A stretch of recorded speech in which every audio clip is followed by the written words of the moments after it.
Hello Algebra 2 students, here is your first of 2 logarithm videos. Each video has a homework assignment that goes with it from your book, and both videos and both homework assignments are due the Thursday after MCAS, so that would be May 19th. We'll have a quick quiz on the videos and we'll move on from where the videos left off. Alright, so first of all, some of you who have chemistry have some experience with logarithms. If you didn't do chemistry, then we're going to start from scratch anyway, so it's all good. What I want to do is, if you have a graphing calculator or any calculator, get it now because it's going to help a lot on this video and you actually won't be able to do the second video or some of the first video without a calculator. So stop the video and get a calculator if you need one. And I'm going to use my graphing calculator here because what I want to do is I want to just mess around with logarithms a little and just see what do we notice about logarithms. So we have our log key, our ln key. We'll talk about those two, what they mean, how to use them in the second video as well. But let's just try doing the logarithm of a number. So if I do log of 8, it gives me a decimal less than 1. If I do log of a number less than 1, a negative number. What about log of 0? Oh, that doesn't work. I have a domain issue. Notice it says we'll talk about that in class. What about the log of a negative number? Oh, non-real answer. That's not going to work. Okay, what if I do log of maybe 100, a somewhat bigger number? It brings it down to 2. Log of 1,000 brings it to 3. We'll talk about why it does that, why it's a whole number. What about log of a big number that's not a multiple of 10? It brings it down to a small number. So that's one reason why logarithms are useful. Logarithms make large numbers more manageable and easy to work with. So that's one reason why people use logarithms. If you're dealing with really, really big numbers that are very, very far apart, if you do the log of those numbers, they become much smaller. Another reason why we need logarithms is the following. So let's say, all right, we know what 3 squared is, we know what 3 cubed is, and 3 to the 4th. So these numbers we're very familiar with. What if I wanted to know what exponent of 3 would give me 40? So obviously it's going to be in between 3 and 4, this mystery exponent that I'm talking about, but I don't really know what it is.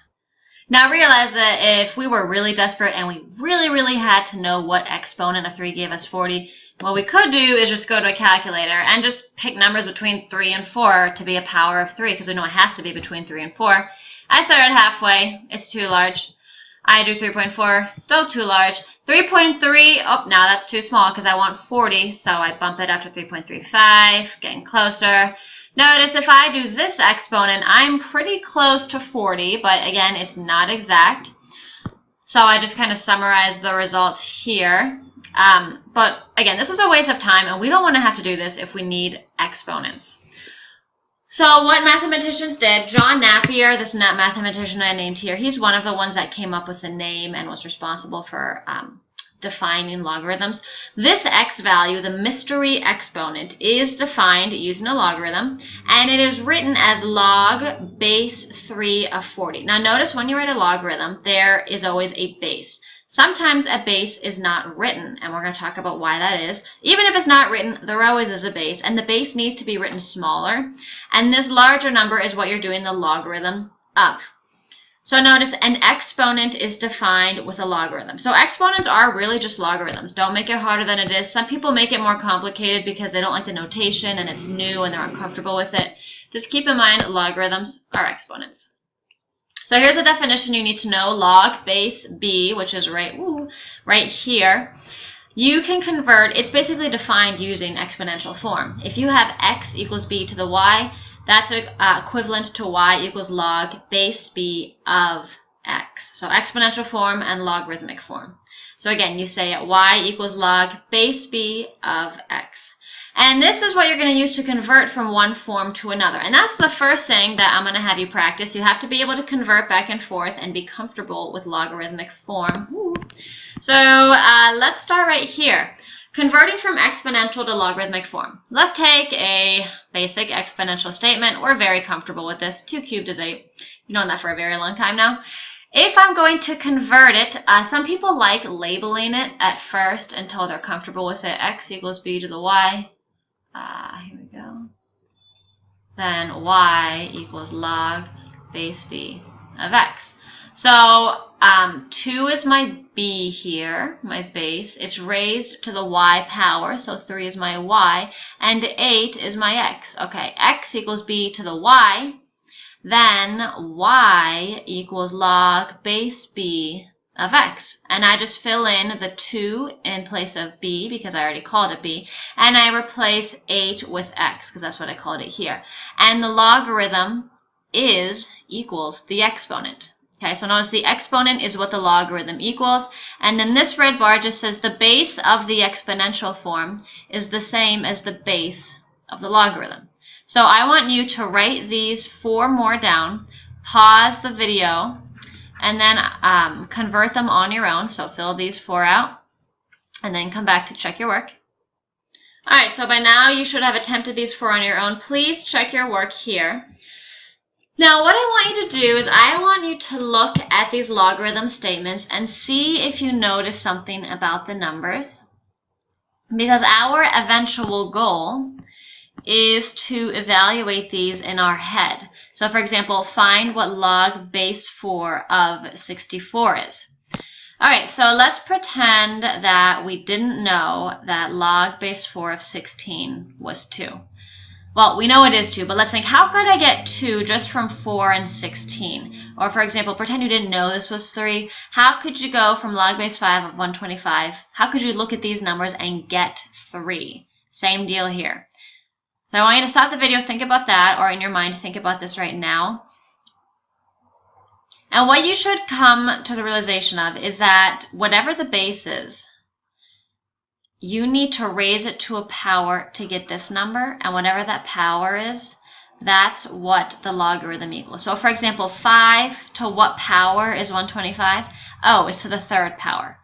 So the logarithm equals 3, because remember, logarithms are just exponents. 4 to what power 16? 2. So we're going to be evaluating these things mentally just like that. Just take these notes down right here, just these little sentences. Logarithms are just exponents, remember. And logarithms, and I'm abbreviating exponents, the 2 cancel each other or they undo each other. That means they are inverses of one another. And when we come back after MCAS, we're going to spend about half a period talking about inverses because that's a really important math concept. Okay, so let's talk about evaluating these things in our head. Well, we already realized that logarithms are just exponents. So to evaluate this, oh my God, go away. Okay, so to evaluate this logarithm, what I need to think is, all right, log base 4 is 64.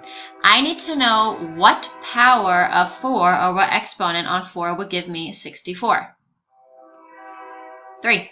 So log base 4 of 64 is 3. That's it. Just think of what exponent you need to give the base.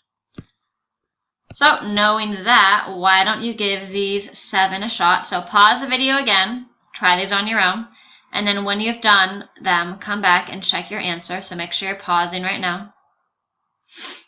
Make sure you're actually pausing the video. All right, these 4 are pretty easy, not too much to think about there. These 3, though, are the more interesting ones. So I don't know if you struggled with this or not, but let's see. I want to know 4 to what power is 1 over 16. Well, it'd be really nice if it was 4 to what power 16, because that's easy. It's just 2. But it's 1 over 16. So then you have to think, how do you go from a number raised to a power to a fraction? And then hopefully you're thinking, oh yeah, remember, like what if it was a negative exponent? 4 to the negative 2 is 1 over 4 to the 2nd power, which would then be 1 over 16. So the power that you have to give 4 is negative 2. So that you have to think about when you look at fractions here. Then notice that all of these examples, the base was smaller than this number here. But look here, the base is bigger than this number here. So how am I going to go from 16, raising it to a power, to a smaller number? That's weird. Is that even possible? How are we going to do that? What you should have thought is, oh, I can raise it to a power. Going from 16 to 4, I really just do the square root of it. And you should know by now that doing the square root of something is the same as raising it to the 1/2 power. Okay, this one's weird too, because 2 to what power is a negative 8? Well, 2 to the 3rd is positive 8, but I don't care about that. You might be thinking, oh, what if I raise it to a negative power? But look, 2 to the negative 3rd is 1 over 8, not negative 8. This is just not possible. D&E, you can't do it. Can't do the log of a negative number. Maybe we should write that down. Can't do the log of a, I'm abbreviating, negative number. Okay, jot that down, and when we come see each other in class on Thursday, I have a PowerPoint of a bunch of these mental evaluations, and I'll call on people randomly to go through it. So hopefully you're okay with that. Now, to help practice what you've learned, I have this pretty quick homework assignment. It shouldn't take you more than 10 or 15 minutes. It's page 503, 3 to 19. Do all of them. Write the original problem down for each. That way it's not just random answers that have no meaning. First, it's converting from log to exponential form, and then it's mentally evaluating.